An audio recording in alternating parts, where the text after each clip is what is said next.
tema do estudo de hoje são os 144 mil selados.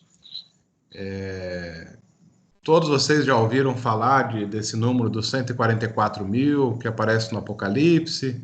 Quem que já ouviu falar desse tema? Eu já. Sim. Norma já. A Marta já ouviu? Eu acho que já. Já. Martinha, você tá aí? Oi, gente. Boa noite. Boa noite, Marta. Boa noite, Marta. A Márcia já ouviu? A Jocasta?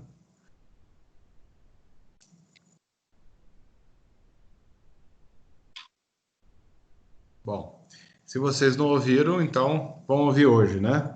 O que o Apocalipse revela sobre esse número de pessoas seladas de um grupo especial chamado 144 mil. Antes da gente entrar no estudo, vale a pena a gente recapitular em que parte nós paramos no estudo anterior que o Toninho passou a respeito dos 6 selos, né? E o estudo anterior, que termina no 6º selo, veja, nós falamos de 7 igrejas, depois 6 selos, que são períodos paralelos às 7 igrejas, mas entre o 6º selo e o 7º selo, existe o capítulo 7. Então, parou no 6º selo, e o Toninho, para explicar a respeito do 7º selo, ele foi até o capítulo 8, e o capítulo 7 foi pulado, né? É interessante que Jesus resolveu incluir o capítulo 7 entre o 6º selo e entre o 7º selo, ou seja, entre o capítulo 6 e o capítulo 8. Ele interrompeu a explicação dos 7 selos, né? E no final do 6º selo, ali no verso 13, a gente viu que nós estamos no momento da história entre o verso 13 e o verso 14 do capítulo 6, que diz assim o verso 13: as estrelas do céu caíram pela terra, como figueira quando abalada por vento forte, deixa cair seus figos. O céu se recolheu como um pergaminho quando se enrola.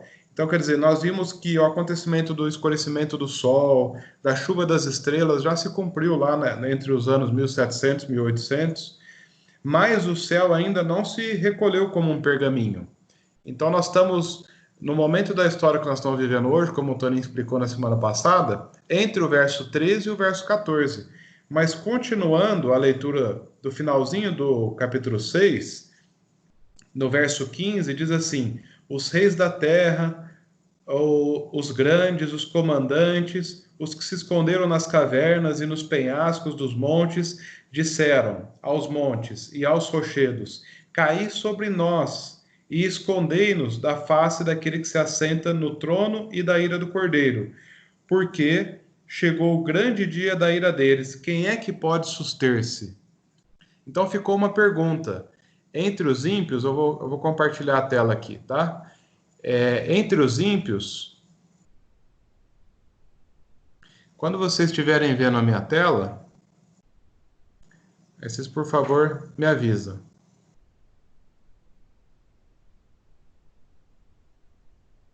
Chegou aí já ou não? Ainda não. Deixa eu tentar de novo.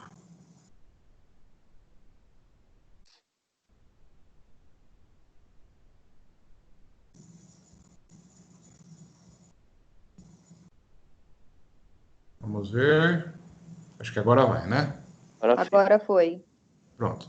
Então, quando diz aqui que os reis da terra, os grandes, os comandantes, tanto ricos como pobres, escravos e livres, a gente vê pessoas de todo tipo de classe dizendo: caí sobre nós aos montes, escondei-nos da face daquele que se assenta no trono da ira. É um grupo de ímpios. Você veja que entre os ímpios tem todo tipo de pessoa, né? Reis, comandantes, poderosos, pobres, escravos, livres. E eles estão falando assim no verso 17, que é o motivo do estudo do capítulo 7. Diz assim: porque chegou o grande dia da ira deles, quem é que pode suster-se? Então, a pergunta dos ímpios é: bom, Jesus está vindo. A glória dele é muito grandiosa. A glória dele chega a nos consumir, porque essas pessoas são ímpias, praticantes do pecado. E o pecado e a glória de Deus não combinam. E eles falam assim: ninguém é capaz de continuar de pé perante a glória desse Deus grandioso. Quem é que pode suster-se? Quem é que pode ficar em pé, né? Então, o capítulo 7 vai responder: quem é que ficará de pé no evento da vinda de Jesus? Eu vou tirar esse quadrinho aqui para ficar melhor para vocês verem. Como eu estou projetando a minha tela, eu não consigo ver quem entrou, quem que está no estudo. Então, se vocês puderem mandar de vez em quando lá no grupo ali de Vai Vendo, para eu poder pedir para ler os textos. E o capítulo 7, então, Jesus incluiu no meio, entre o sexto selo e o sétimo selo, entre o capítulo 6 e o capítulo 8, o capítulo 7, que vai falar quem é que ficará de pé no dia da ira do Cordeiro, no dia que Jesus virá a esse mundo buscar. Por que eles falaram o dia da ira do Cordeiro? Porque para os ímpios é o dia da ira, mas para os salvos é o dia glorioso, é o dia que nós esperamos, né? É o dia mais feliz da vida dos cristãos, é o dia que Jesus vai nos buscar. E então começa o capítulo 7, né? Então eu vou pedir para Marisol ler Apocalipse 7, verso 1. Leio sim.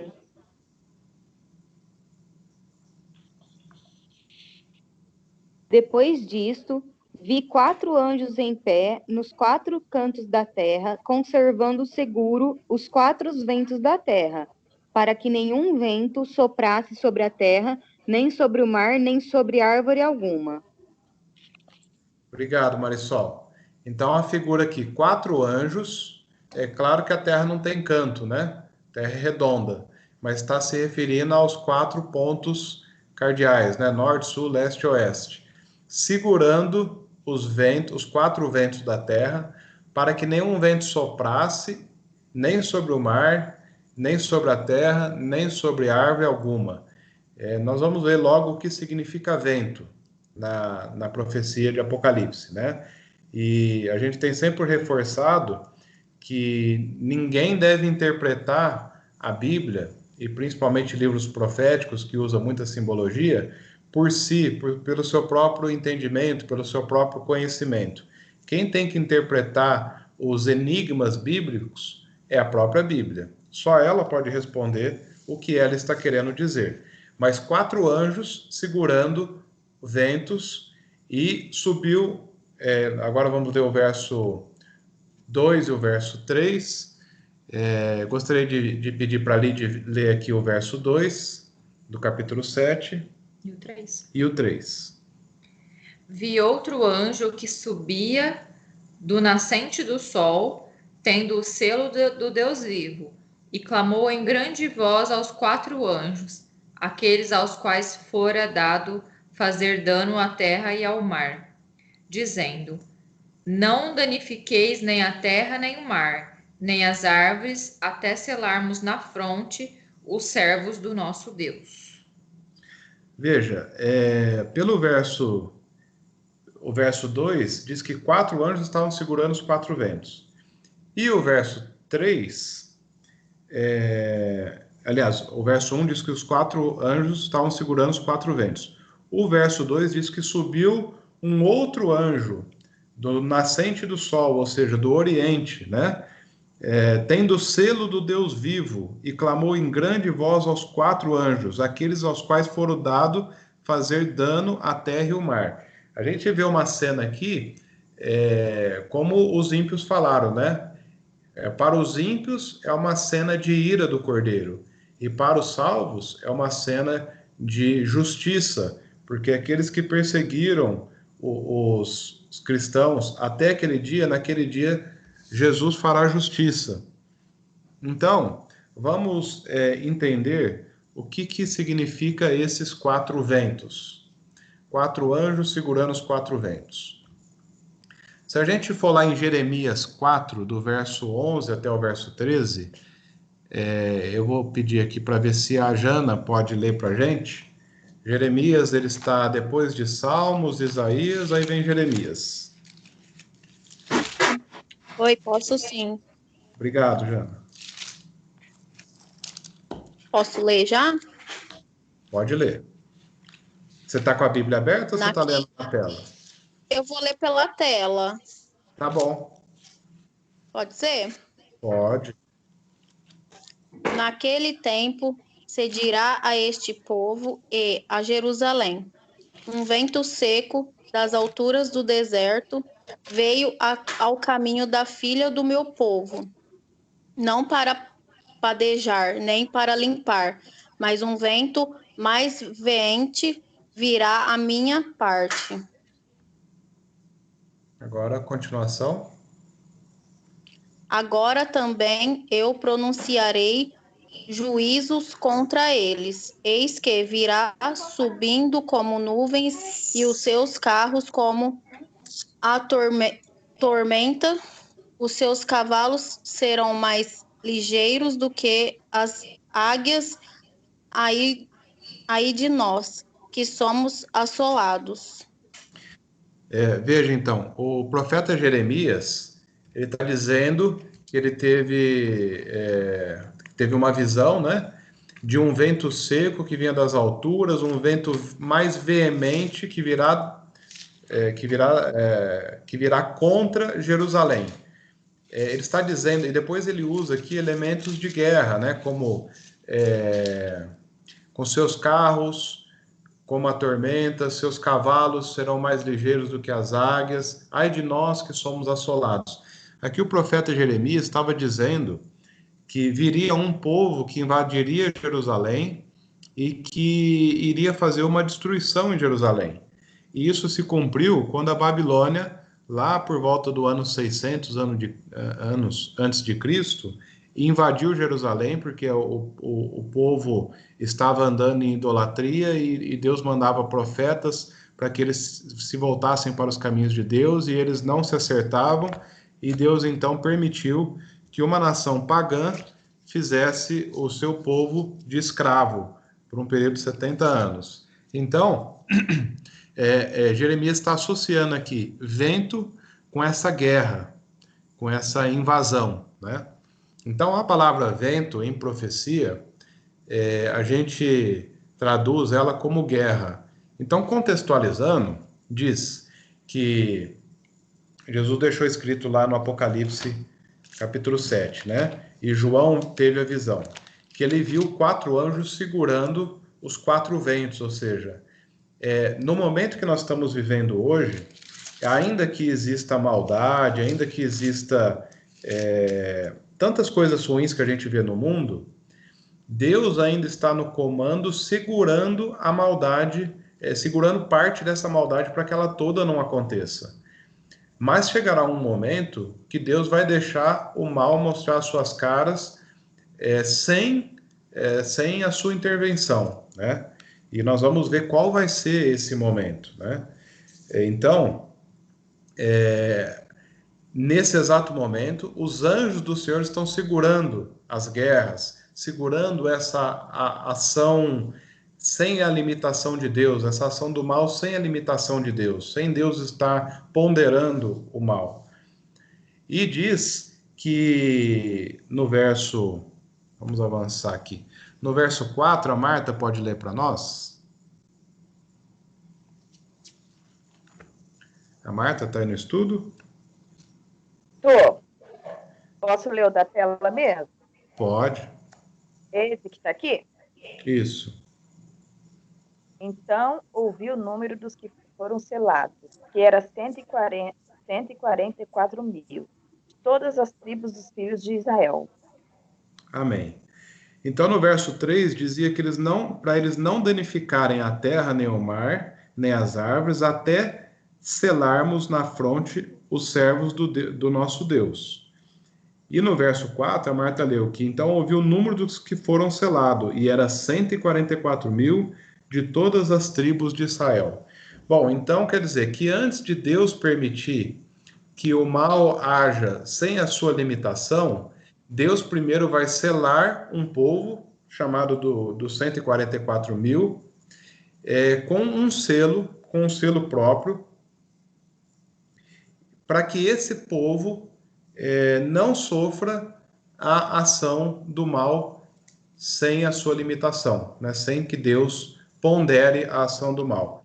Então, quer dizer assim, se a gente passar por alto, pode parecer aterrorizante. Nossa, então quer dizer que o mal age hoje, mas Deus pondera, mas vai chegar um tempo que Deus não vai ponderar. Deus, por um tempo, vai deixar o mal mostrar suas caras da forma verdadeira e cruel que é. Sim, vai acontecer. Porém, Deus tem um povo chamado 144.000, que ele vai selar, que ele vai identificar, para que esses não sofram a ação do mal. Então, nós vamos seguindo e nós vamos entendendo, mas se vocês tiverem dúvida até aqui, fiquem à vontade para perguntar ou para acrescentar informações. Até aqui tudo bem? Tudo bem. Cauê, Então. deixa eu tentar dar um comentário aí. Eu comentei semana passada que hoje em dia o selo representa o serviço que você está pagando para a postagem da carta, o serviço do correio. Mas na época de João, eu dei até o exemplo do filme, o serviço indicava a propriedade de uma pessoa. A pessoa chamava alguém para o serviço e falava, você tem uma missão, é levar esse documento até aquela pessoa. E só ela é permitida abrir esse selo, porque ela era propriedade da carta. Ela era o destinatário especial e individual que precisava ler aquele documento. Então, naquela época, o selo significava a propriedade de uma pessoa. Então, a gente viu aqui que os anjos estão retendo esse mal de se expandir por toda a terra por um propósito, para identificar quem são os selados de Deus. Ou seja, os selados são propriedade de Deus, e sobre esses o mal não vai ter vez, eles não vão sofrer, esses selados de Deus, justamente porque o selo indica que eles são propriedade de Deus. Eles receberam a salvação e a partir de então eles são propriedade de Deus. Eles não precisam passar por esse juízo das 7 pragas que a gente vai ver mais para frente. Amém, Toninho. Obrigado pelo comentário, é isso mesmo. Então, vamos entender quem são esses selados, né? Só um minutinho aqui. Bom, existem muitas teorias a respeito de quem são esses 144.000. Uma delas é essa daqui que está na tela. Os 144.000 se refere àqueles judeus da Palestina que vão aceitar Jesus como o Messias, vão pregar o Evangelho, vão converter o mundo inteiro através dos próprios judeus em um número de 144.000. Essa é uma teoria que a gente vai perceber aqui que ela não é bíblica. Nós vamos entender aqui que os selados, eles têm características, eles cumprem características para estar enquadrado dentro desse grupo especial que o Apocalipse está se referindo, né? Então vamos lá, vamos às características. O Toninho, como eu já disse, Deus tem um povo que é de propriedade exclusiva de Deus, que será selado, né? E esse povo tem características para que faça parte desse grupo especial. Então, são pessoas seladas com o selo do Deus vivo. A primeira característica, elas vão receber o selo. A gente pode ver aqui que em outros eventos, Deus também usou do mesmo artifício para poupar o seu povo de um mal que poderia, de uma antecipação de juízo, que a gente costuma dizer. Então, quando você vê na Bíblia, por exemplo, lá no Êxodo, quando o povo estava cativo no Egito, Deus falava para Moisés anunciar a Faraó para que deixasse eles saírem daquela terra para voltar para a terra onde Deus tinha prometido para eles, e o Faraó se negava, então Deus derramava uma praga que não atingia o seu povo e atingia somente aqueles que não criam que Deus é o Deus único e verdadeiro, no caso, na maior parte, os egípcios, né? E foi a primeira, segunda, terceira, quarta, quinta, sexta, sétima, oitava, a nona e a última praga, antes do caimento dessa praga, Deus deixou uma instrução para Moisés que devia passar para todo o povo, dizendo que aqueles que criam que Deus é o único Deus verdadeiro, Criador dos céus e da terra, deveria matar um cordeiro e com o sangue do cordeiro passar nos umbrais das portas, o sangue, como está a imagem aí, porque a 10ª praga seria da seguinte forma: um anjo passaria à noite e ceifaria a vida de todo primogênito, tanto do primogênito humano, como também dos animais. Mas, nas casas onde o sangue estaria passado nos umbrais da porta, o sangue do cordeiro, que era uma simbologia do cordeiro que haveria de morrer, dando a sua vida em troca do nosso pecado, que é Jesus, né? Era uma simbologia de Cristo, da aceitação de Cristo. O anjo passaria por cima, o anjo não entraria naquela casa e não ceifaria a vida do primogênito. E até isso foi chamado então Páscoa, né? Páscoa porque vem de passar por cima, passagem. O anjo via que naquelas casas onde os umbrais estavam demarcados com sangue, então ele passava por alto, ele não entrava e não ceifava a vida do seu povo. Então, era um selamento com sangue que visava a proteção. Aqueles que faziam essa marca nas suas casas estavam protegidos por Deus, ainda que um grande terror estava acontecendo lá de fora, né? Inclusive o filho do faraó foi ceifado a vida dele porque ele não creu. E muitos dos egípcios que não creram tiveram tanto as suas criaturas, seus animais, o primogênito ceifado, como também os seus filhos. Outra ocasião aconteceu também, voltando ao exemplo lá de quando Babilônia estava para invadir Jerusalém, o profeta Ezequiel, eu estou passando de uma forma um pouquinho mais rápida aqui esses exemplos, porque são só exemplos, não é propriamente o estudo, né? Por isso que eu não estou pedindo para vocês lerem. Mas se tiverem dúvida, a gente pode ir até o texto. Mas o profeta Ezequiel, ele também fez uma profecia em nome de Deus para o povo, deu uma recomendação para o povo, que dizia assim, como está na tela, né? E disse-lhe o Senhor: passa pelo meio de Jerusalém, marca com um sinal a testa dos homens que suspiram e que gemem por causa de todas as abominações que estão cometendo no meio dela. O que o profeta está dizendo aqui? Que Deus havia mandado que eles fizessem um sinal na testa. É lógico que esse sinal ele é simbólico, né? Não é um sinal visível. O sinal na testa representa a decisão consciente de alguém. No sinal da testa, aquelas pessoas que estavam fazendo o que era certo perante os olhos de Deus e que estavam inconformados com as abominações que o próprio povo de Deus estava cometendo no meio de Jerusalém, que é a cidade de Deus. Era a cidade de Deus, né? Representante da cidade, do povo de Deus, a cidade de Jerusalém. E diz assim: ouvindo eu, passei pela cidade após ele e feri.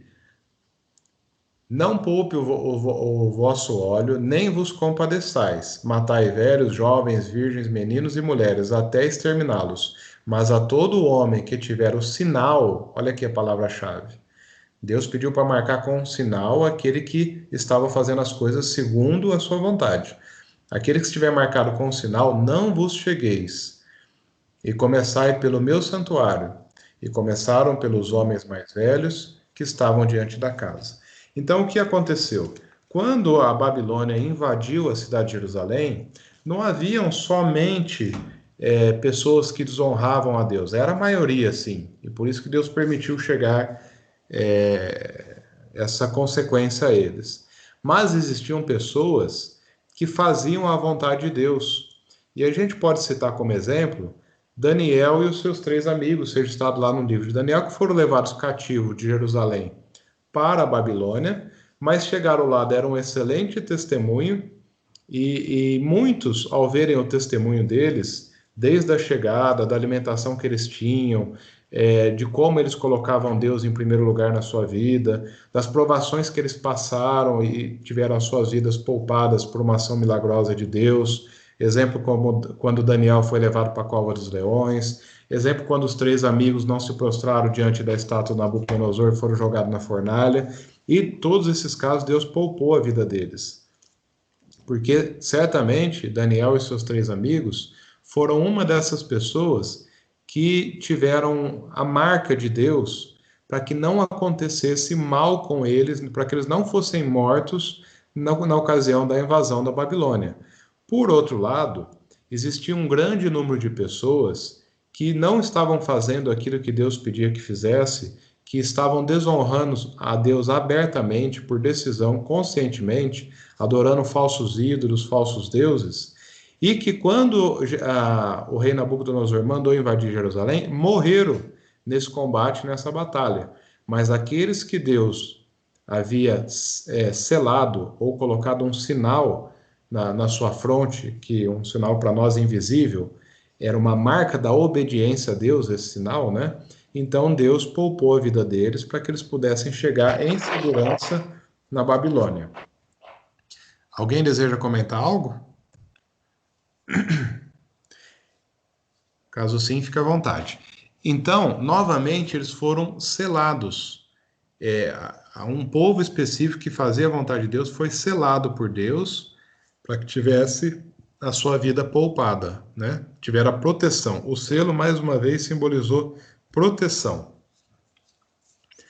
Bom, então, o selo de Deus, ele é um sinal de livramento que será posto naqueles que guardam os mandamentos de Deus, que reverenciam a sua lei e se recusam a aceitar o sinal da besta ou da sua imagem.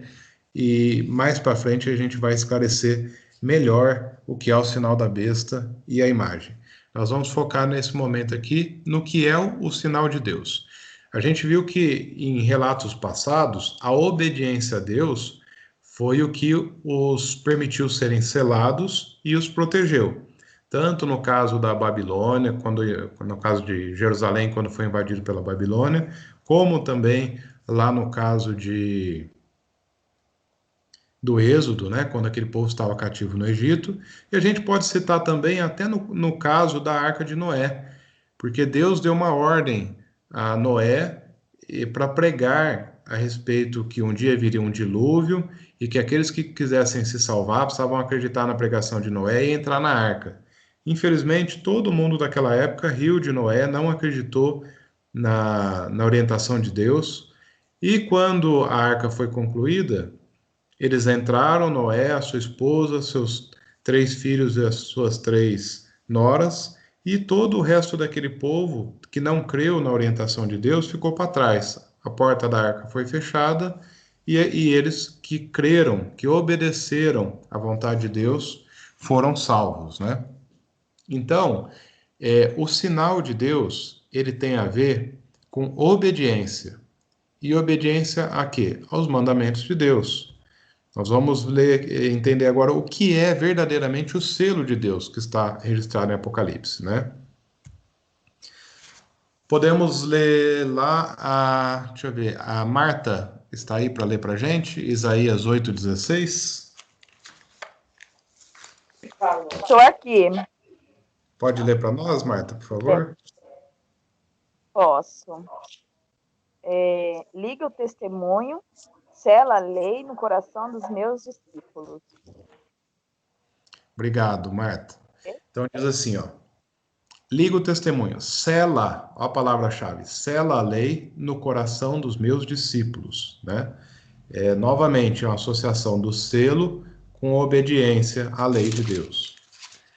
Mas, hoje, quando a gente fala na lei de Deus, não existe controvérsia em relação a 8 ou 9 mandamentos. Todos aqueles que creem em Deus acreditam que a lei de Deus deve ser cumprida. E eles creem que Deus deve ser o primeiro na nossa vida, que é o primeiro mandamento. Uma parte crê que não deve adorar imagens, outra parte crê que pode. Eles creem que não devem colocar o nome de Deus em vão. Eles creem que devem ter respeito a pai e mãe. Eles creem que não devem matar, nem adulterar, nem roubar, nem mentir e nem cobiçar. Boa parte da lei de Deus, todos creem. Mas existe um ponto que é chamado o mandamento esquecido. E nós vamos ver qual é esse ponto agora. O Luiz Fernando está com você, Jana? Janaína? Tá sim, Cauê. Será que ele pode ler para a gente Êxodo 20, verso 8 até o verso 11? Êxodo. Pode sim. Espera aí um pouquinho. É o segundo livro É da 20. Bíblia, do verso 8 até o verso 11. Fechou? 20. 8, 11. Do 8 ao 11. Lembre-se do dia de sábado para santificá-lo. Trabalhe durante 6 dias e faça todas as suas tarefas. O 7º dia, porém, é o sábado de Javé, seu Deus. Não faça nenhum trabalho, nem você, nem seu filho, nem sua filha, nem seu escravo, nem sua escrava, nem seu animal, nem o imigrante que vive em suas cidades. Porque em 6 dias Javé fez o céu e a terra, o mar e tudo o que existe neles, e no 7º dia ele descansou. Por isso Javé abençoou o dia de sábado e o santificou. Obrigado, Luiz Fernando. Veja, Você manda...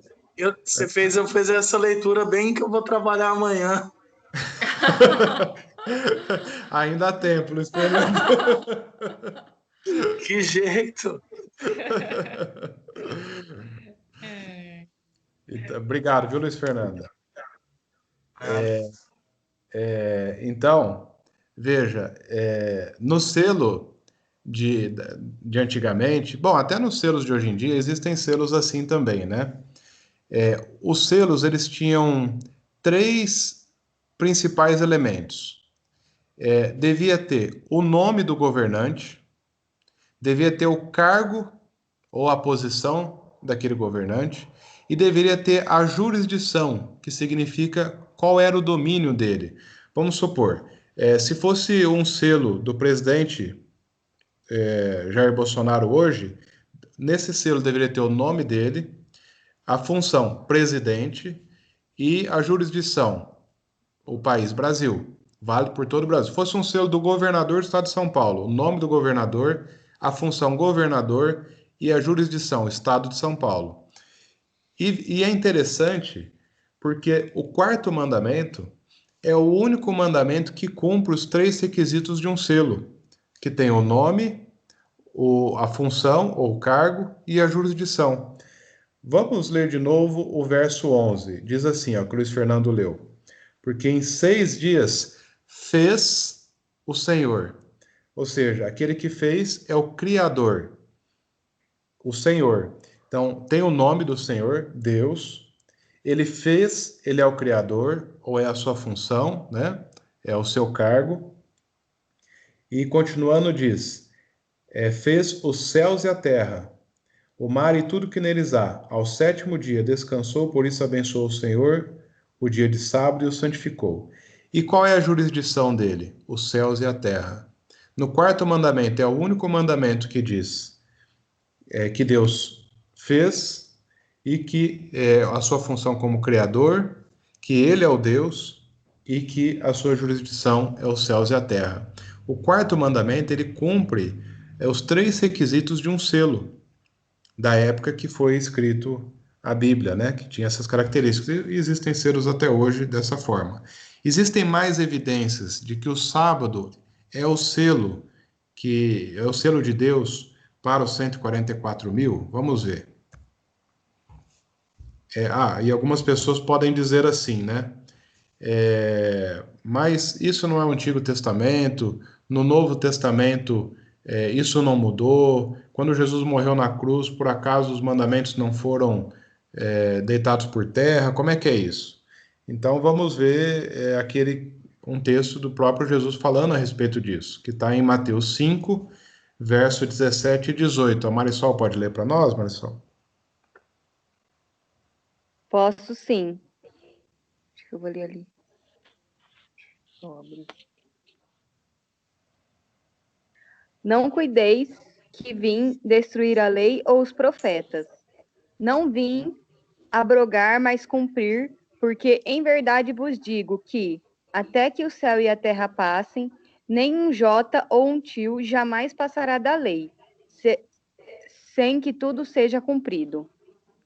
Então, 2 pontos importantes, né? Jesus disse que ele não veio abrogar a lei, ou seja, não veio anular a lei, mas ele veio cumprir, ou seja, ele veio seguir.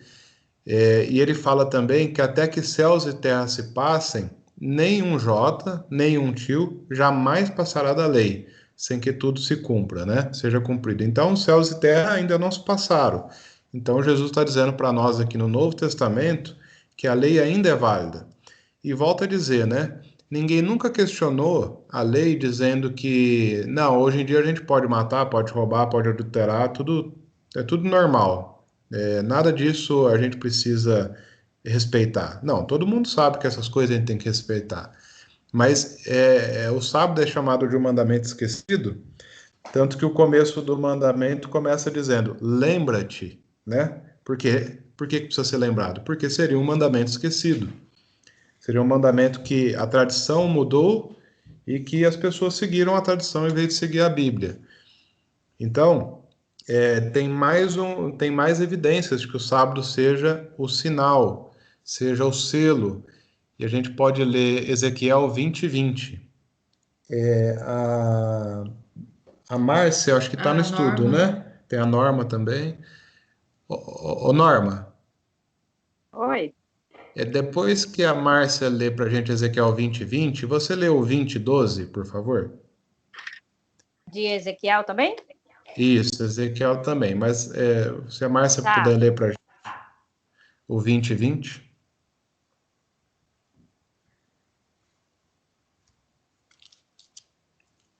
Acho que a Márcia não está conseguindo comunicar com a gente. Então, ô Norma, lê você então o 20:20 e depois Oi? você o 20:12. Norma. Tá. Santificai os meus sábados, pois servirão de sinal entre mim e vós, para que saibais que eu sou o Senhor vosso Deus. E o 20, qual? Agora o verso 12. 22? É o 20, 12. verso 12, isso. Tá. Também lhes dei os meus sábados para servirem de sinal entre mim e eles, para que soubessem que eu sou o Senhor que os santifica. Amém. Obrigado. Então vejo que nesses 2 versos, Deus fala através do profeta Ezequiel que o sábado deve ser santificado, respeitado, seguido, porque ele é um sinal entre Deus e o homem, né? A gente não tem oposição para guardar os demais mandamentos, a gente tem oposição para guardar o sábado, como o Luiz Fernando mesmo falou agora há pouco, né? Ele trabalha aos sábados, o emprego dele exige que ele trabalhe aos sábados, então existe uma oposição para que ele guarde o sábado, e a gente sabe que essa oposição não vem de Deus, né? A tradição fez com que a gente trocasse o dia da guarda do sábado para o domingo, e hoje a sociedade vive com base na tradição e não com base nos escritos bíblicos, nas orientações bíblicas. É por isso que a gente diz que o cristão ele anda na contramão do mundo, né? Porque enquanto o mundo está seguindo a tradição, a gente está seguindo a Bíblia. E num ponto como esse, as coisas são controversas e a gente tem que tomar uma decisão uma hora da vida. De que lado a gente vai se posicionar, né? Claro, tem que pedir muita ajuda de Deus, tem que falar, Senhor, me fortaleça para que eu possa tomar uma decisão ao seu lado, mas é inevitável que todos nós somos levados a tomar uma decisão, seja para permanecer de um lado ou do outro. Bom, a gente viu que, biblicamente, o selo de Deus, ele é o sábado. E por uma extensão, é toda a lei de Deus, né? Também não faz sentido a gente guardar o sábado e não guardar os outros mandamentos. A gente tem que guardar os 10 mandamentos, inclusive o sábado. Até lá em Tiago, nós vamos ler esse texto, fala que aquele que tropeça em um é culpado de todos. Então, se eu guardo o sábado, mas eu roubo ou eu adultero, eu também estou na mesma condição daquele que cumpre todos os outros e não guarda o sábado. Mas a questão é que o sábado seria o mandamento esquecido. De quando foi escrita a Bíblia e até os dias de hoje, né? A gente viu nos estudos passados, nas 7 igrejas, no período lá da igreja de Pérgamo, quando Constantino, entre aspas, se tornou um cristão, e ele então resolveu fazer aquela mistura de paganismo e cristianismo, porque ele era imperador, ele mandava na igreja, e ele começou a incluir coisas do paganismo no cristianismo. E a primeira coisa que ele incluiu foi a adoração no domingo, porque o pagão adora o Deus Sol, e o Deus Sol, o domingo é o dia do sol, né? Em inglês é Sunday, que significa sol, o domingo. Então ele incluiu o domingo como dia de adoração, porque ele era um pagão e ele não se converteu verdadeiramente, ele simplesmente simulou uma conversão para que ele tivesse um apoio tanto de cristãos como de pagãos.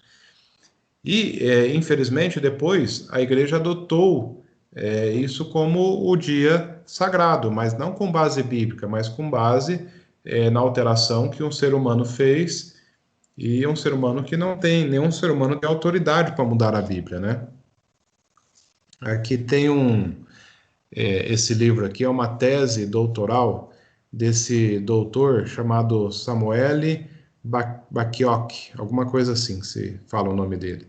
Ele é um doutor da Universidade Pontifícia Gregoriana em Roma, e ele publicou esse livro aqui dizendo, lá no ano de 1977, com todas as evidências, dizendo que a mudança do sábado para o domingo foi algo feito pela igreja e que não tem argumentos bíblicos para essa alteração. Ou seja, a igreja entendendo que ela tem autoridade até sobre a palavra de Deus, ela fez essa alteração. E essa tese doutoral foi aceita pelo Vaticano e foi impressa. Um outro documento, agora feito pelo Papa João Paulo II, que chama essa Carta Apostólica Dies Domini, nessa carta, que foi publicada em 1998, já diz que o dia da santificação passou para o domingo, porque Jesus ressuscitou no domingo. Mas essa é uma consideração humana, porque a gente não acha nenhum texto na Bíblia que diz que o domingo deveria passar a ser santificado após a ressurreição de Cristo, e não que deveria continuar sendo sábado. Inclusive, lá em Lucas 23, por volta do verso 50, na morte de Jesus, a própria mãe de Jesus, Maria, que tinha ido para adornar o corpo para o ritual da sepultura, quando foi chegando as horas do sábado, ela se retirou, guardou as horas do sábado e voltou para a preparação do corpo somente no domingo. E quando ela voltou para continuar a preparação, que ela percebeu que Jesus não estava mais lá. Então, eu entendo assim que se a própria mãe de Jesus, que conviveu com ele, com certeza ela sabia da vontade dele e de como ela deveria continuar a sua fé. E ela guardou o sábado, preferiu guardar o sábado do que preparar o corpo do seu amado filho para a cerimônia fúnebre, né? E depois os demais apóstolos, todos continuaram guardando o sábado, é registrado no livro de Atos, em todo o Novo Testamento é registrado Paulo guardando o sábado, Pedro, todos os apóstolos guardando o sábado, indo na igreja aos sábados, etc. Então, essa alteração, como a gente já falou nos outros estudos para trás, ela não foi algo instituído por Deus, mas sim instituído por homens que se julgaram estar acima de Deus e acima da palavra de Deus. E nós temos consequências com isso nos dias de hoje, né? E isso passa a ser um entrave para nós adorarmos o nosso Deus da maneira que Ele deseja. Vamos ler agora aqui na carta de Tiago, do verso 10 ao verso 12. Ô Éder, você pode ler para a gente, por favor? Tiago está depois de Hebreus e antes de Apocalipse. Está um pouco antes do livro de Apocalipse. Tiago, Capítulo 2, do verso 10 ao verso 12. tá, só um minutinho.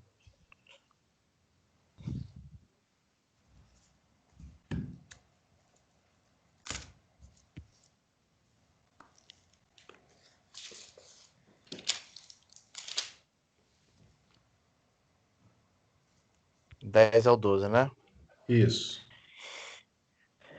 Porque qualquer que guardar toda a lei e tropeçar em um só ponto, tornou-se culpado de todos. Porque aquele que disse, não cometerás adultério, também disse, não matarás. Se tu, pois, não cometeres adultério, não matares, está feito transgressor da lei. Mas matares, está feito transgressor da lei. Assim falai e assim procedei, como devendo ser julgados pela lei da liberdade. Amém. Obrigado, Éder. Então, aqui o texto é claro, né? Se a gente guardar 9, mas tropeçar em um, seja qualquer um deles, nós somos culpados de todos. Porque Deus nos chamou para ser obedientes, dependentes dele. E no ato de dependência exige a obediência.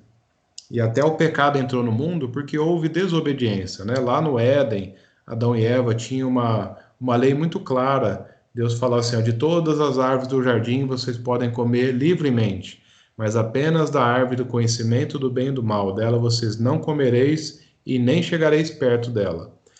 Adão e Eva tinham uma infinidade de ervas, de árvores para desfrutar, tinha uma infinidade de território para andar, mas certo dia Eva resolveu desobedecer, resolveu chegar perto da árvore do conhecimento do bem e do mal, desobedecendo a ordem de Deus. E depois que ela já está perto da árvore, ela foi seduzida pelo diabo que entrou numa serpente e fez ali a primeira sessão espírita e através da serpente começou a falar com Eva e seduziu a Eva para que Eva comesse do fruto. Então, de um ato de desobediência, o pecado entrou no mundo, entrou a morte, entrou todas as mazelas que a gente conhece no mundo hoje. Todos os efeitos do pecado foi por causa de um ato de desobediência. Por isso que Deus nos chama para a obediência completa à sua vontade. E quando eu digo obediência completa, extrapola inclusive os 10 mandamentos, né? É toda orientação bíblica a gente deve seguir. Agora, como a gente segue toda orientação bíblica? A gente é capaz de seguir toda a orientação bíblica por nós mesmos? É claro que não, né? Porque nós, como sendo seres pecaminosos, por termos o pecado em nós, todos nós temos o pecado em nós, a nossa vontade, na maioria das vezes, não é para as coisas boas. A nossa vontade ela é tendenciosa para fazer o que é errado. E o próprio Paulo falou isso, né? Falou assim, porque aquilo que quero não faço, mas aquilo que não quero faço. Ele conclui dizendo, miserável homem que sou, entregue ao pecado. Quem me livrará do corpo dessa morte? Aí ele continua o verso dizendo, graças a Deus por Jesus Cristo. Jesus contou uma parábola a respeito disso. Como a gente consegue cumprir todas as orientações de Deus? É fácil cumprir a lei de Deus? Não, não é fácil. A gente toma decisões difíceis para conseguir obedecer à lei de Deus. É fácil cumprir todas as demais orientações de Deus que ele deixou registrado na Bíblia? Não, não é fácil. São coisas difíceis e a nossa natureza carnal, pecadora, ela não está propensa para isso. Então Jesus contou uma parábola lá no Evangelho de João, se eu não me engano é o capítulo 4, se eu não me engano, deixa eu ver aqui. A gente não vai ler toda a parábola porque é grande, mas vocês conhecem bem, que é a parábola da videira. Jesus fala que ele... Deixa eu ver aqui.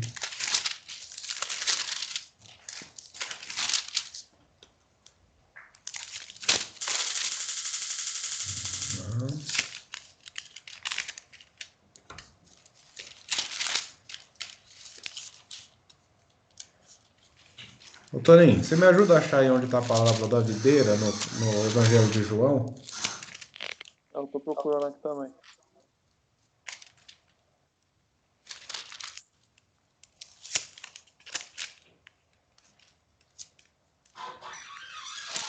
Bom, mas na parábola da Capítulo videira, 15. 15. Obrigado, Toninho. Na parábola da videira, Jesus diz que ele é a videira e nós somos os ramos. E que aquele que está ligado à videira, que é ele, vai produzir frutos. Ou seja, somente ligado a Cristo, somente em comunhão com Jesus, somente com muita oração, somente estudando a Bíblia, entendendo os planos de Deus para nós, somente com essa ligação íntima é que nós seremos capazes de obedecer a lei de Deus, de guardarmos os sábados, os demais mandamentos e cumprirmos todas as orientações de Deus. Lembra, Deus nos chamou para sermos obedientes a Ele desde a criação, né? E o pecado jamais haveria entrado no mundo se houvesse tido obediência pelos nossos primeiros pais. Então, a única forma de nós sermos obedientes a Deus é estando ligado a Ele. E através do mover do Espírito Santo em nós, Ele nos faz capacitados para andar em obediência. É claro que, uma vez que nós declaramos cristãos, que nós aceitamos a Cristo como nosso Salvador, que nós nos propomos a guardar a sua lei e a guardar todas as suas orientações bíblicas, é claro que a gente sim pode tropeçar, pode acabar caindo no meio desse caminho. E a palavra de Deus nos conforta, devido à grande misericórdia e amor de Deus, que ninguém será perdido porque tropeçou no meio do caminho. Mas nós seremos perdidos, nós seremos deixados nessa terra aqui na volta de Jesus, porque escolhemos não levantar. Então, mesmo como cristão, todos nós que estamos aqui, a gente erra, a gente peca, mas Jesus está sempre disposto a ouvir o nosso pedido de arrependimento, a ouvir o nosso pedido de perdão e a nos conceder esse perdão. Então, nós não vamos ficar aqui nesse mundo perdidos porque nós caímos, porque certa vez pecamos, certa vez erramos, mas só ficarão perdidos aqueles que não quiserem se levantar, que não quiserem olhar para cima e falar: Senhor Jesus, me ajuda. Não estou conseguindo por mim mesmo. Preciso que o Senhor faça em mim, através de mim. Através dessa parábola da videira e dos ramos, nós tiramos essa lição. Em Cristo, nós conseguimos, pelo poder dele, obedecer a sua lei. E se vez ou outra pecarmos, nós podemos nos levantar e continuar confiando nele, pedir perdão pelos nossos pecados e seguir avante na caminhada cristã. A gente pode imaginar... Oi, pode falar. Vou comentar uma coisa. Tem um verso aqui dessa parábola da videira que eu bati o olho aqui e me chamou bastante atenção sobre isso que você está falando. Que é lá no verso 10, capítulo 15. Ele fala assim: se guardardes os meus mandamentos, permanecereis no meu amor, assim como também eu tenho guardado os mandamentos de meu Pai, e no seu amor permaneço. Então a gente vê que os mandamentos, né, a lei de Deus, ela aparece em toda a Bíblia. A gente nunca deve pegar uma doutrina em cima de um único verso. A gente pega o sábado, por exemplo, que você tanto está frisando, ele aparece desde Gênesis, na criação, até Apocalipse. Ele aparece na Bíblia inteira. E tudo isso a gente guarda, a gente estuda para isso, para guardar a lei de Deus da forma que Ele quer, não da forma que a gente quer. E a gente faz tudo isso com o poder do Espírito Santo, com o poder do próprio Deus. A Bíblia fala que nem a fé é a nossa obra, até a fé é dom de Deus. Então Jesus também deu a orientação que tudo que a gente pedir a Deus em nome dele será feito. Então, se a gente tem dificuldade em guardar a lei, em guardar o sábado, a gente não sabe como sair de alguma situação, para seguir a lei de Deus, tudo a gente deve pedir auxílio de Deus, de Jesus e do Espírito Santo, que ele vai conceder a melhor forma da gente fazer isso. Amém, Toninho. Bem lembrado esse verso. Então, a lei de Deus é como uma corrente. Como é que você arrebenta uma corrente? Basta você quebrar um elo, né? E a lei de Deus é da mesma forma. Como é que você quebra o seu pacto de obediência a Deus? basta você quebrar um dos elos, um dos mandamentos, uma das orientações bíblicas. Então, por isso que Tiago diz, né, que aquele que é transgressor de um é culpado de todos. Bom, então nós vimos que a primeira característica desses 144 mil que serão selados é que eles receberão o selo de Deus, e o selo de Deus é simbolizado, através do que lemos na Bíblia, pela observância do quarto mandamento e, por extensão, observância a toda a lei de Deus. Deus nos chamou para a obediência, e se nós somos obedientes a Deus, receberemos o selo de Deus. Qual é a segunda característica registrada a respeito dos 144 mil? A gente vai ler aqui o verso 13 e 14 de Apocalipse, capítulo 7. Tem alguém que não leu, que gostaria de ler? Acho que a Jocasta está aí, o Toninho também. A Jocasta? Juliana tá aí também. A Gil também. Ah, legal. Ô Jocasta, você lê pra gente o 13 e o 14? O próximo eu passo para a Juliane. Leio. Peraí.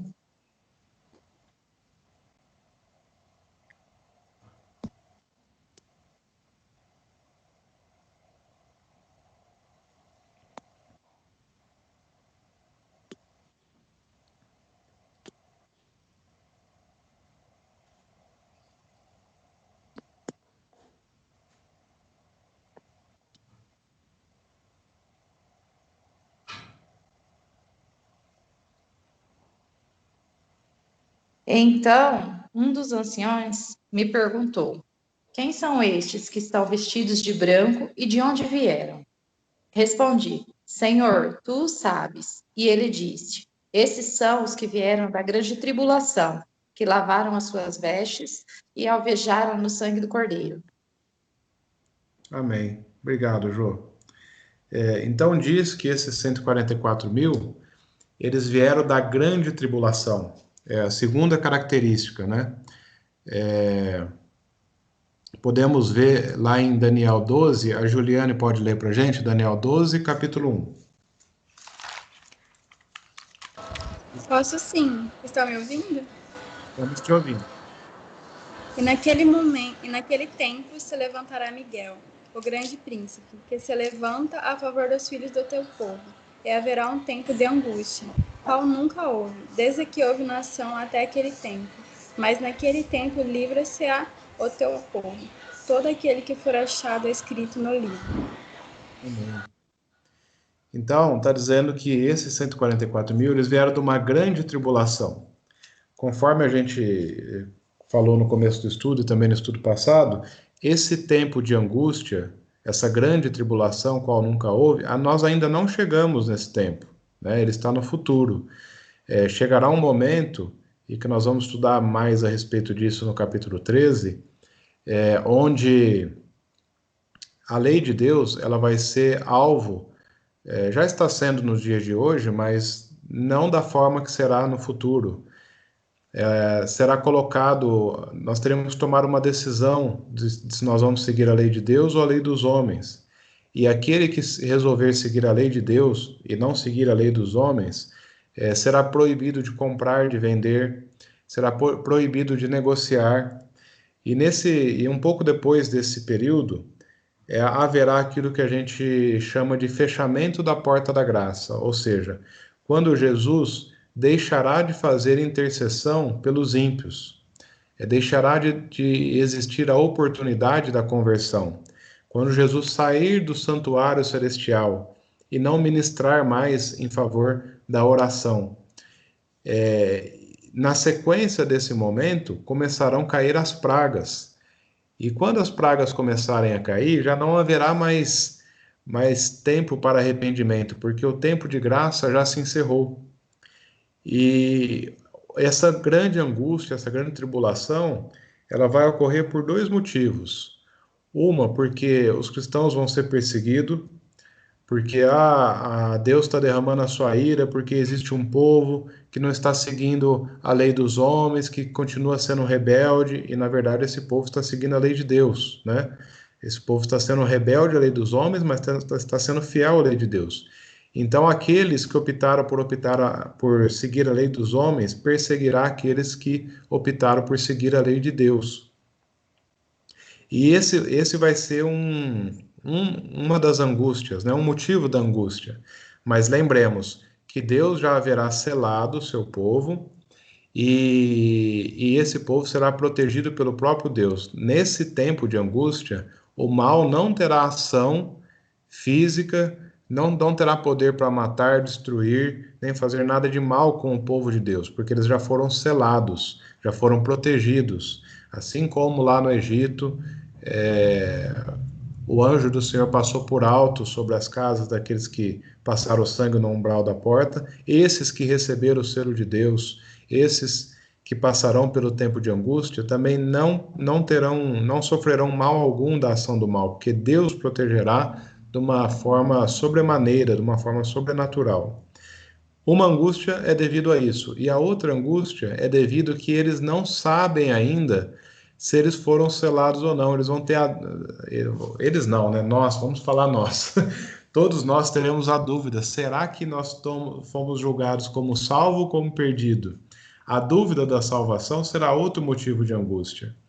Mas a boa notícia é que essa dúvida vai durar pouco tempo, porque o período de que as pragas vão cair, que nós vamos estudar um pouquinho mais para frente no Apocalipse, será um período curto. Haverá alguns dias, talvez, quando muito, meses, mas será um período curto, e logo o Senhor Jesus voltará para nos buscar. Então aqui é um verso de ânimo, né? Naquele tempo se levantará Miguel. Quem é Miguel? Jesus é chamado como Miguel na Bíblia quando Jesus está em batalha direta contra o mal, quando ele sai para batalhar pessoalmente contra o mal.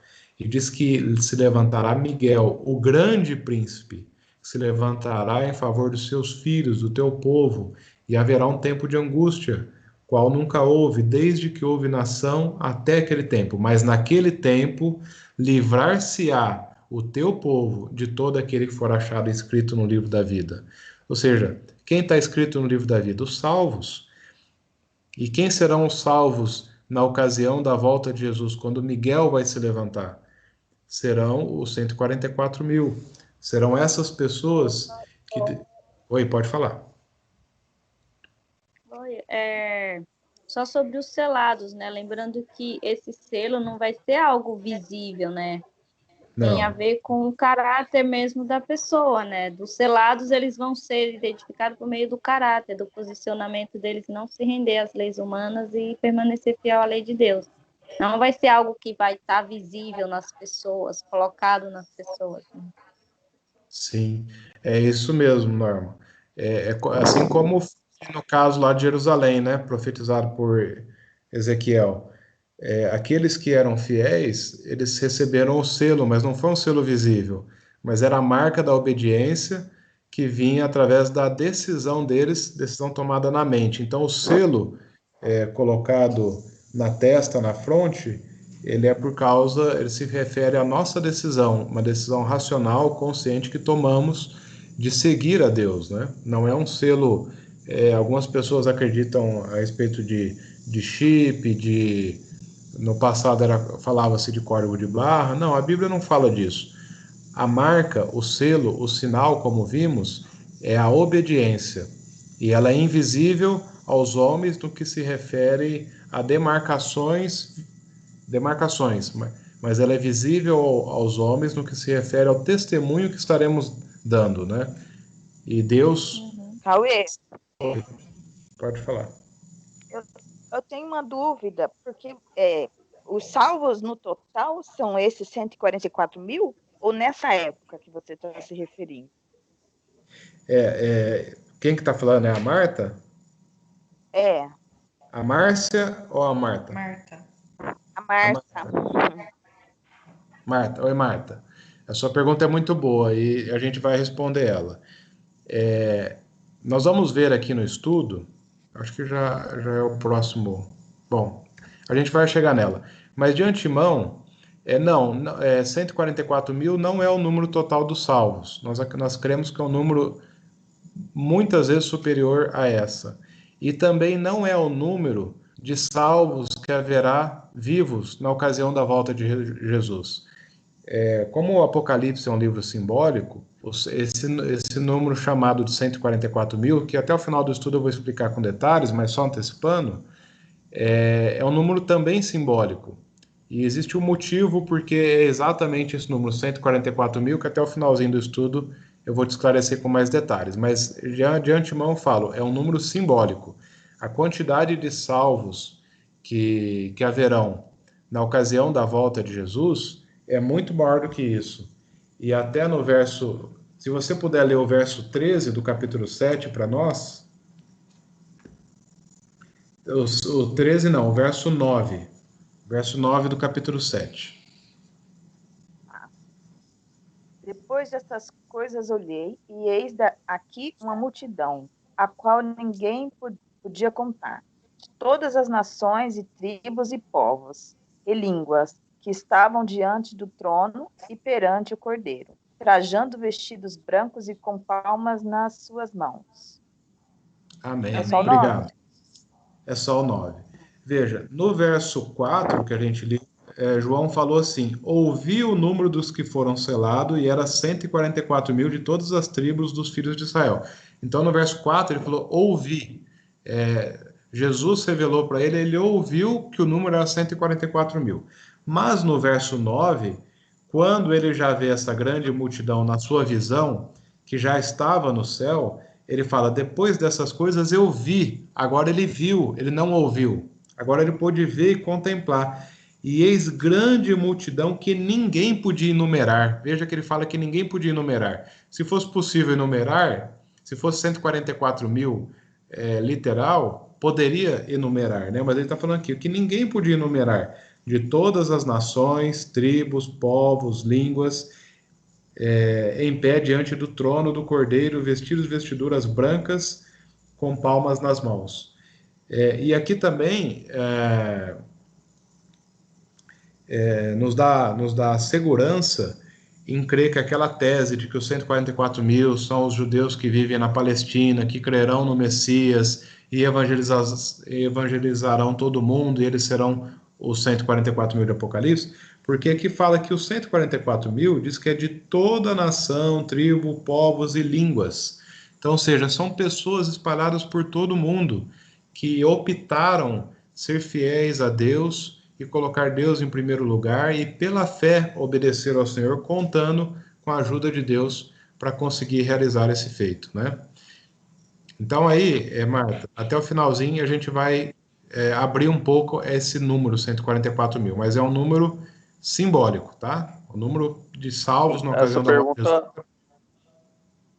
Essa pergunta é ótima, porque tem muita discussão sobre esse número ser literal ou não. Se não me engano, até os testemunhos de Jeová, eles creem que esse número é literal, assim como os judeus têm essa crença. Mas, como você disse, Cauê, dá para notar que esses dois grupos, os 144 mil e a grande multidão, é o mesmo grupo, porque ele usa aquela mesma estrutura literária dos selos, onde ele fala que ele ouviu um leão, mas ele olhou para ver quem era e era o cordeiro como se estivesse morto. E no capítulo 1 também, ele fala que ouve a trombeta, mas quando ele olha é o semelhante ao Filho do Homem, que é o próprio Jesus também. Então, essa estrutura literária, ela sempre se repete, o ouvir e vi. Eu até comentei isso no estudo. E quando ele fala isso, é sobre o mesmo assunto. Então, os 144 mil, aí são o mesmo grupo da grande multidão, que ninguém pode contar. Ou seja, esse número acaba sendo simbólico, né? Assim como várias coisas no livro de Apocalipse. Sim, é isso mesmo, Toninho. E até, né, a gente leu no verso 9 que fala que ele viu. E a gente leu no verso 13 e 14 que pergunta quem são esses. Lá no verso 14 foi lido que estes são os que vêm da grande tribulação. Então existe um link, né, dessa grande multidão com os 144 mil. Ou seja, são os que vieram da grande multidão.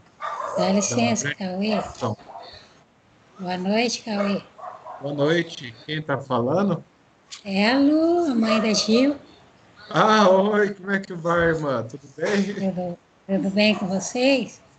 Graças a Deus. E com Então, você? Cauê, eu já ouvi uma explicação de um pastor que disse que os 144 mil são aquelas pessoas que nunca se contaminaram com a Babilônia e nem com as filhas de Babilônia. Nunca pertenceram a outra religião. Nasceram adventistas e continuaram na igreja até o fim. Irmã Luzinete, eu já ouvi também esse tipo de comentário. Eu até vou citar aqui a questão, né? Mais para frente um pouquinho.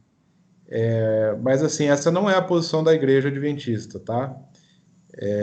Nós cremos que lá no capítulo 14, quando fala que eles não se contaminaram, né, com a... Nós vamos chegar lá, eu vou esclarecer melhor para você. Mas nós entendemos que Deus só leva em conta a partir do momento que a gente tem o conhecimento. Então, muitas pessoas tiveram as suas fés em outras religiões, mas quando conheceram a verdade, optaram por seguir a verdade integral.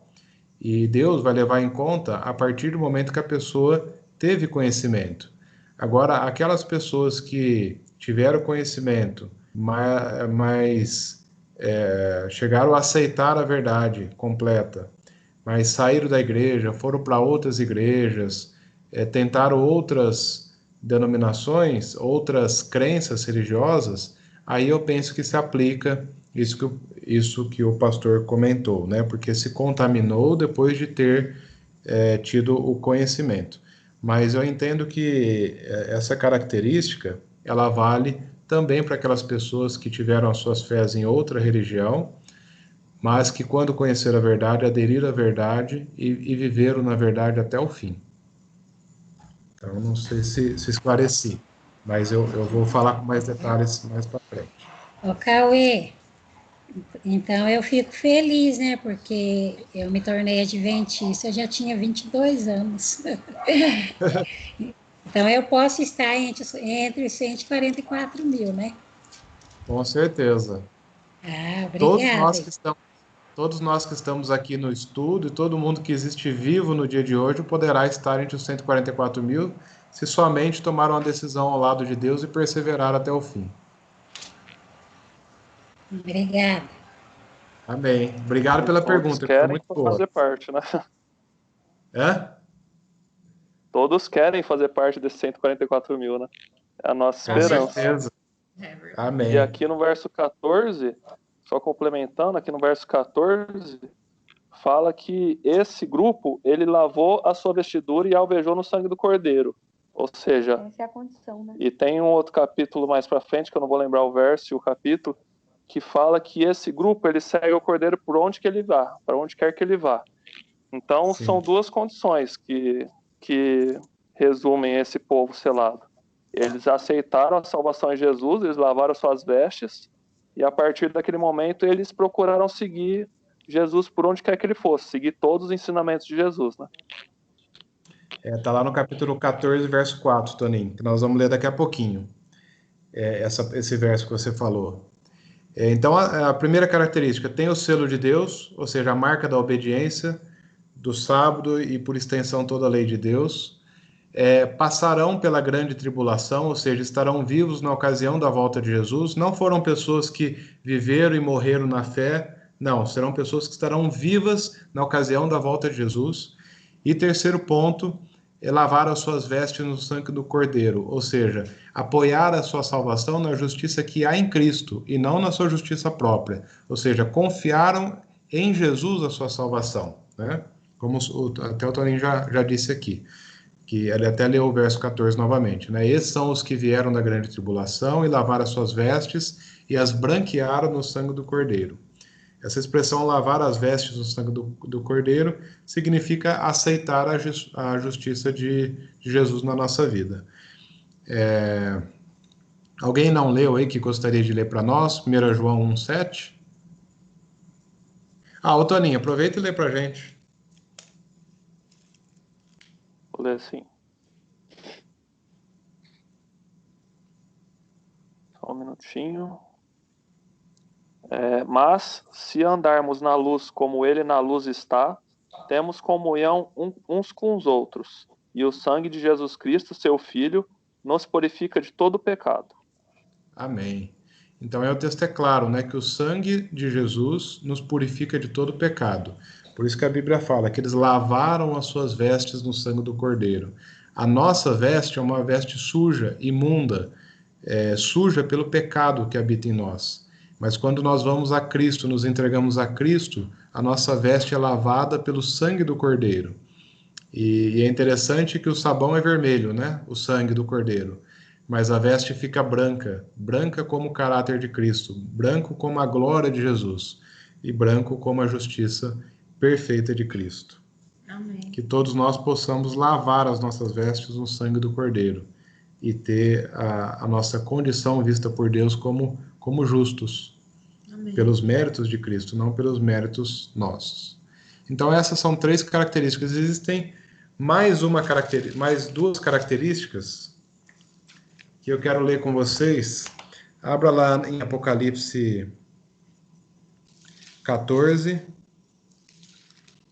o verso 1.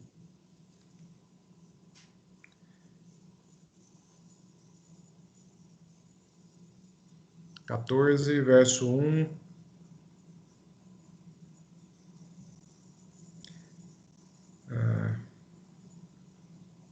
Não leu ainda. A Lídia vai ler aqui para nós. Apocalipse 14, verso 1. Olhei, e eis o Cordeiro em pé sobre o monte Sião, e com ele 144.000, tendo na fronte escrito o seu nome e o nome de seu pai. Veja que na fronte dos 144.000 está escrito o nome de Jesus e o nome do Deus Pai. O nome do Deus Filho e o nome do Deus Pai, né? O nome de Deus, ele é um termo frequentemente usado para representar o caráter de Deus. No caso, os 144.000 revelam o caráter do Deus Pai através da obediência dos mandamentos de Deus. Em segundo lugar, a gente pode dizer que o selo também é aplicado de uma forma de proteger os filhos de Deus dos juízos que sobrevirão aos ímpios por ocasião das 7 pragas que a gente vai estudar um pouquinho no futuro, lá no capítulo 16 de Apocalipse, né? Então, quando diz que nas nossas frontes terão o selo de Deus, na fronte dos 144.000 terão o nome de Deus e o nome do Filho de Deus, do Cordeiro, isso significa que os 144.000 revelaram o caráter de Deus. Você vê na Bíblia que quando os personagens bíblicos davam nome aos seus filhos, o nome tinha a ver com caráter, e alguns deles até tiveram o seu nome mudado, né? Por exemplo, Jacó, que significa o enganador, porque ele enganou o seu irmão Esaú e tomou dele a primogenitura. Depois que ele teve um encontro com Deus, que ele se arrependeu daquilo que ele havia feito e que ele foi se reconciliar com seu irmão, que ele estava decidido a se reconciliar com seu irmão, então Deus mudou o nome dele de Jacó, que era enganador, mudou para Israel. Alguém lembra que o significado de Israel é alguma coisa relacionada com povo de Deus, servo de Deus, alguma coisa assim. O final El significa Deus, né? Então, Israel, se eu não me engano, é o povo de Deus.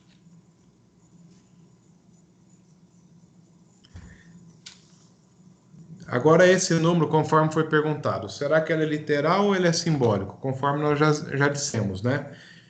O número 144.000 tem significado simbólico, e ele é composto pela multiplicação... O homem que luta com Deus. Israel significa o homem que luta com Deus, por causa da batalha que ele teve com Deus no Jaboque, registrado lá em Gênesis, né? Então, o número 144.000 ele é um número simbólico. Não são apenas 144.000 pessoas que estarão vivas e salvas na ocasião da volta de Jesus. Ele é composto pela multiplicação de 12 vezes 12 vezes 1.000. Bom, 12. 12 era o número das tribos de Israel, e 12 também era o número dos apóstolos. Então, 12 vezes 12 dá 144. E por que 1.000? 1000 é todas as vezes que o povo de Deus precisava se organizar em batalhas contra o inimigo, eles se organizavam em grupos de 1000. Então significa que esse povo, tanto representado no Antigo Testamento pelas tribos de Israel, o povo de Deus no Velho Testamento, como o povo de Deus no Novo Testamento, representado pelos apóstolos, esse povo que vem seguindo, Antigo e Velho Testamento, que vem seguindo os planos de Deus, que vem seguindo a decidir-se diariamente por andar com Deus, eles vão passar por uma batalha, que a gente já falou que é a grande tribulação. E eles serão vitoriosos na batalha por causa do texto que nós lemos lá em Daniel 12, verso 1, que o próprio Jesus virá para batalhar em prol do seu povo e nos livrará de toda a ação do mal. Então, por isso que o número, essa é uma explicação a respeito do número 144.000. Ele é um número simbólico que tem esse significado. Aí dissemos a respeito do verso 4 ao verso 8, dizendo que João ouviu o número, e que no verso 9 diz que João viu o número. Quando ele ouviu 144.000. Mas no verso 9 diz que ele viu, e diz que era incontável aquela multidão, né?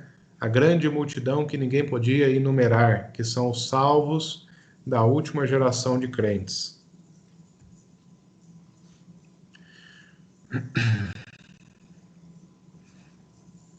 Então, antes de abrir o 7º selo, Jesus interrompe para fazer uma explicação a respeito dos salvos.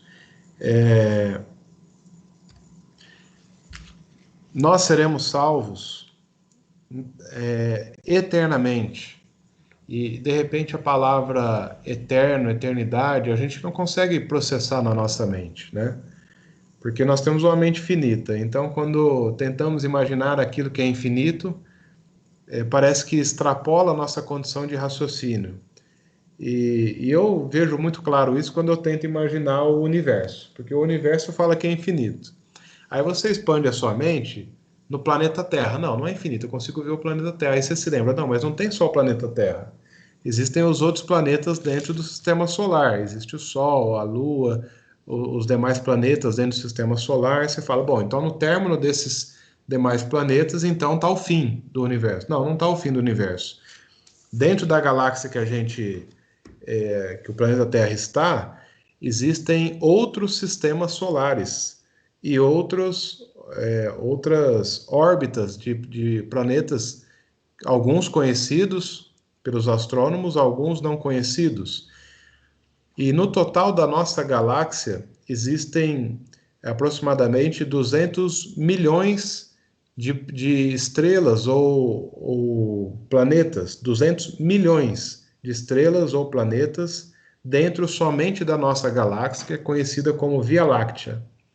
Mas os astrônomos já dizem que existem mais de 100 milhões de outras galáxias que contêm 100, 200 milhões de planetas cada uma delas. Então, você vê como é gigantesco a infinidade. Como a nossa mente não consegue alcançar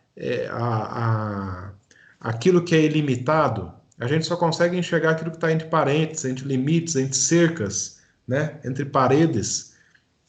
Mas quando as coisas são ilimitadas, a nossa mente não processa.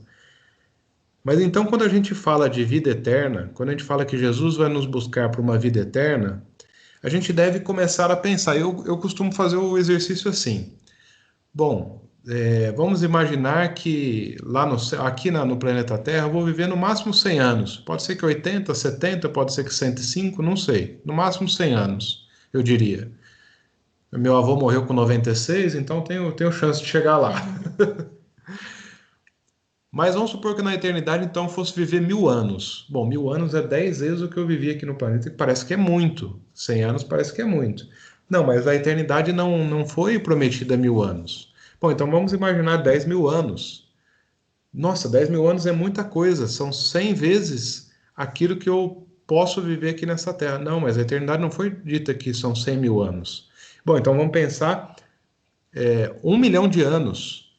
É incontável a multiplicação de quantas vezes aqui na Terra eu irei viver na eternidade. Não, mas não são 1 milhão de anos. Então vamos pensar 1 trilhão de anos. Não, mas não são 1 trilhão de anos. Então vamos pensar 1 quadrilhão, enfim, a gente não consegue nem falar os números daí para frente.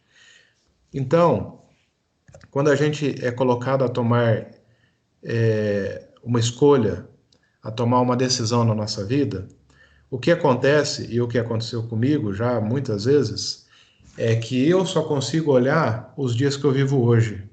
Eu só consigo olhar que as decisões que eu vou tomar ao lado de Jesus, elas vão trazer dificuldades para esses 80, 70, 60 anos que eu vou viver aqui nessa terra. Mas se eu entender que a eternidade será uma eternidade onde só haverão coisas boas, conforme está registrado na Bíblia, que não vai haver pecado, que não vai haver morte, não vai haver doença, não vai haver misérias, e que eu não vou viver lá 80, 100 anos, eu vou viver eternamente. Eu vou viver mais do que trilhões e trilhões e trilhões e trilhões de anos. Eternamente, não tem fim, assim como o universo não tem fim.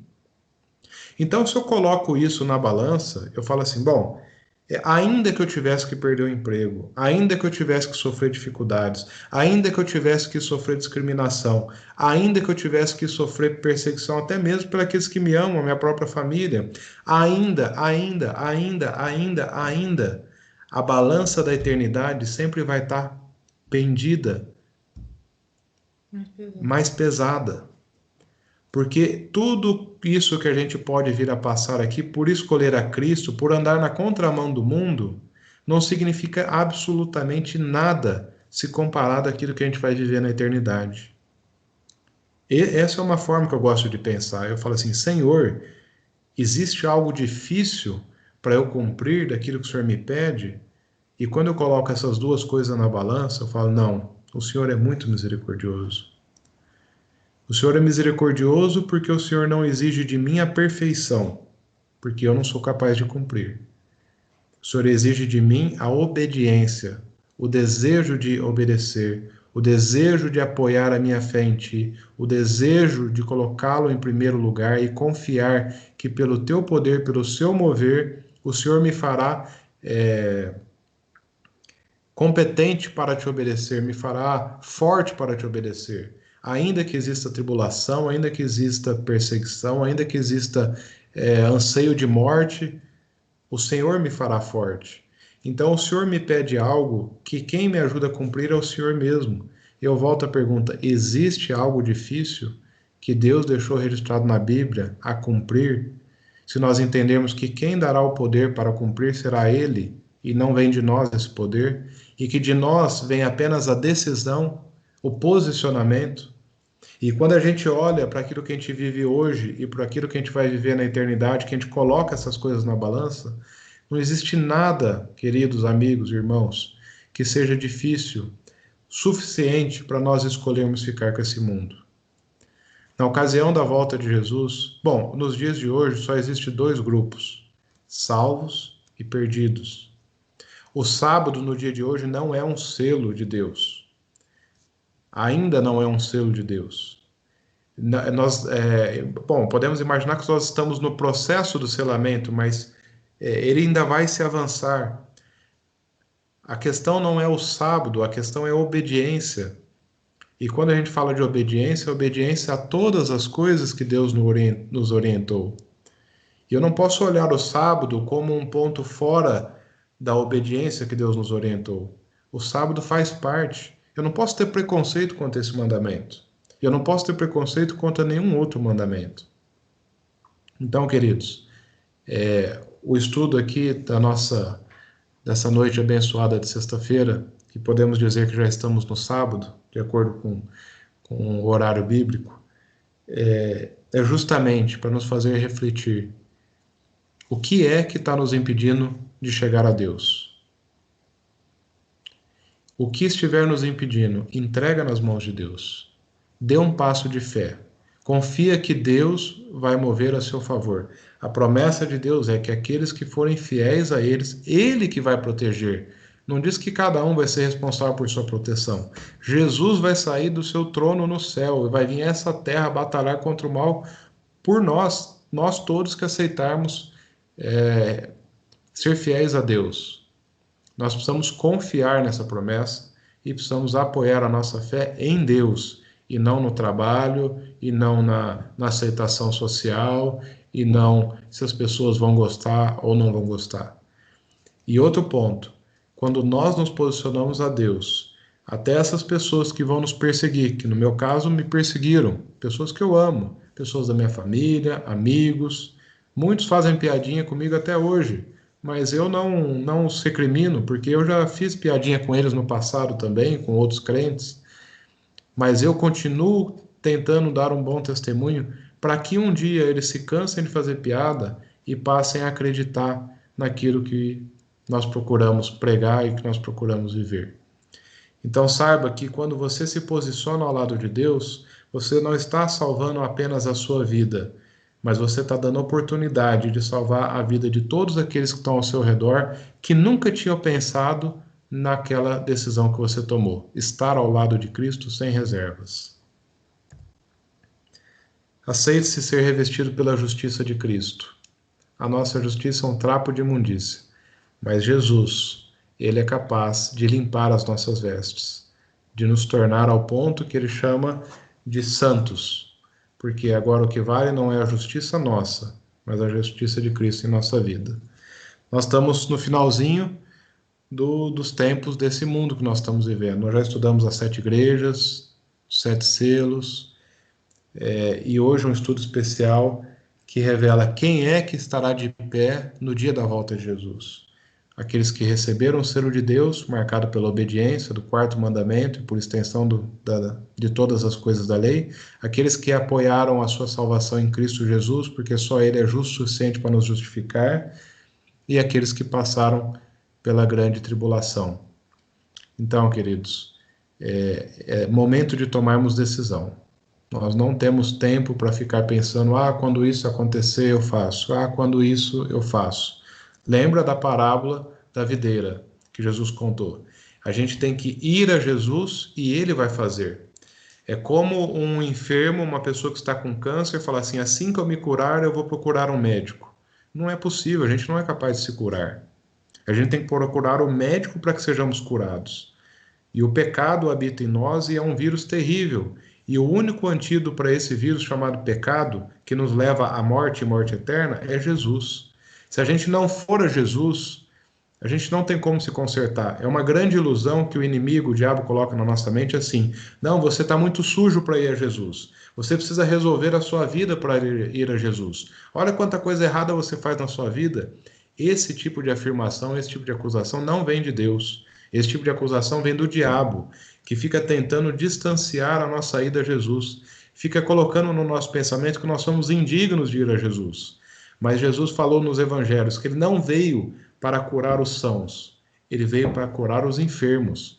Ou seja, nós precisamos ir para Jesus para que as coisas da nossa vida comecem a mudar, para que o nosso caráter comece a mudar. Então nós temos que ir a Jesus conforme nós estamos. E nós decidimos ir a Jesus e confiamos pela fé que Ele nos ajudará a cumprir todo o propósito que Ele tem para a nossa vida.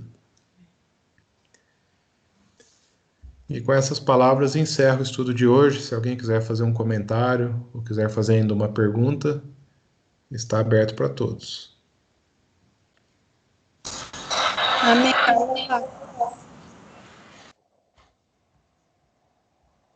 Oi? Amém pela palavra. Amém. Vocês estão vendo a tela compartilhada ainda? Estou tentando tirar.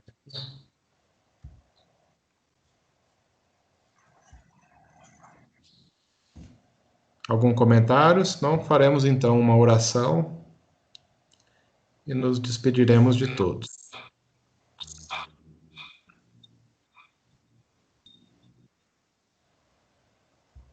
Toninho, quer comentar algo? Não, por mim ficou muito bem explicado, coisa. Por mim, satisfeito. Então, eu vou fazer uma oração final para todos nós aqui.